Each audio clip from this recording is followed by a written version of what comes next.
Good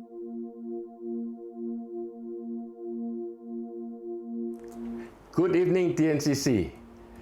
We are at Mark again, at the Gospel of Mark, and today we're going to look at Mark 7. I trust you have been enjoying yourself as we go through the different chapters of Mark. Today, let's look at Mark chapter 7.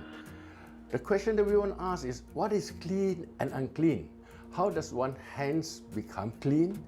What defiles or makes a man unclean? Can one nullify God's laws by human traditions? In the first half of Mark 7, we will be looking at what Jesus had to say about these questions. Then, as if to press in his point, in the second half of Mark 7, Jesus went over to two groups of people considered unclean by the Jews and performed two miracles there.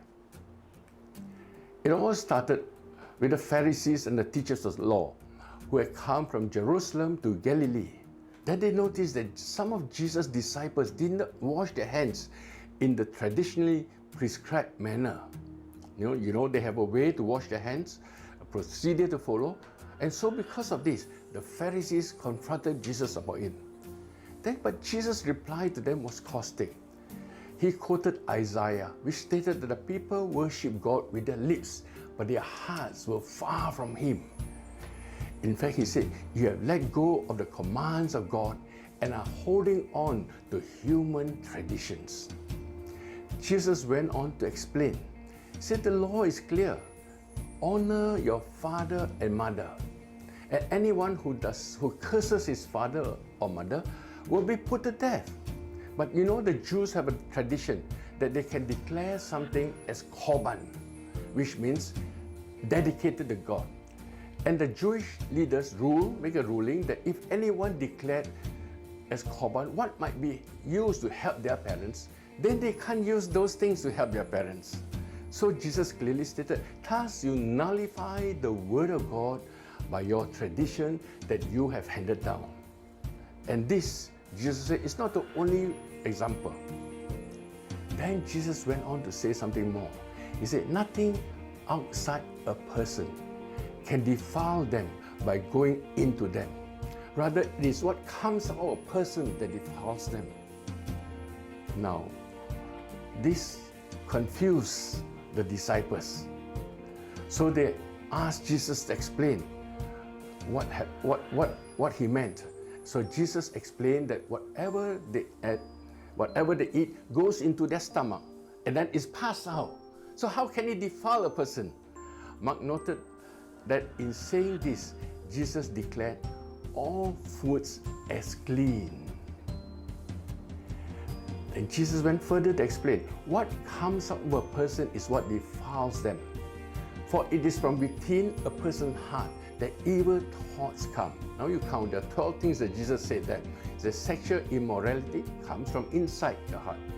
Theft, murder, adultery, greed, malice, deceit, lewdness, envy, slander, arrogance, and folly. All these evils come from inside and therefore defile a person. That must have shaken the disciples a bit. But anyway, from Galilee, Jesus went on to Tyre, a Roman city unannounced.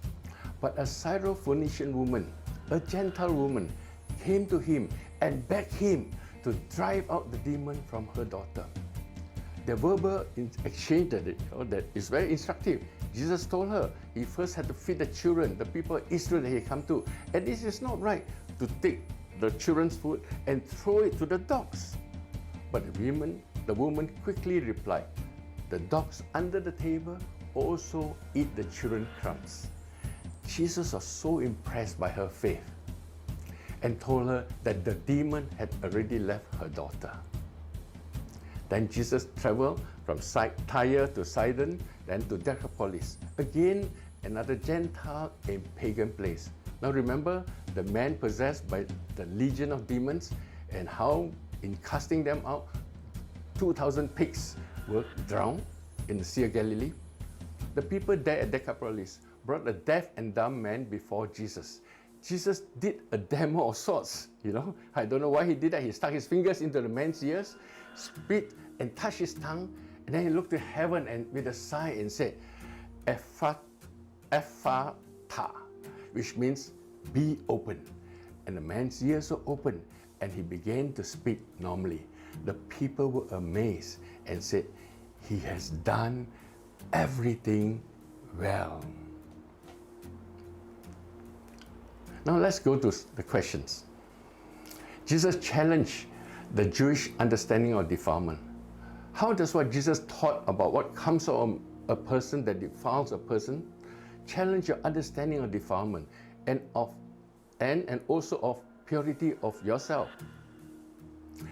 Jesus delivered the daughter of the Syrophoenician woman of demonic possession in response to the woman's faith.